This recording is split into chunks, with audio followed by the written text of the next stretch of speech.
के तपाईहरुलाई थाहा छ हाम्रो आँखा कति मेगापिक्सलको हुन्छ?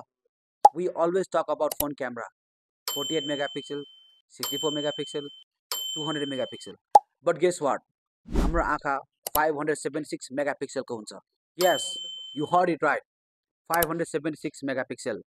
That means हाम्रो आँखाले क्याप्चर गर्ने क्ल्यारिटी, डिटेल्स अनि कलर रेन्ज कुनै स्मार्टफोनले पनि कम्पिट गर्न सक्दैन.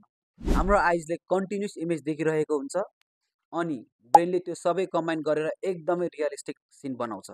It's like a live 3D movie playing in your head with no filter and no edit. तर डिफरेन्स के भने क्यामेराले एकचोटिमा एउटा फोटो लिन्छ. हाम्रो आइजले चाहिँ हर सेकेन्डमा थाउजन्ड्स अफ डिटेल स्टोर गरिरहेको हुन्छ. सो नेक्स्ट टाइम फोटो खिच्दा ब्लर आयो भने टेन्सन लिनु पर्दैन. Real world already looks as the through your eyes. यस्तै मोर इन्फर्मेटिभ भिडियोको लागि लाइक, सेयर एन्ड कमेन्ट गर्न नबिर्सिनु होला.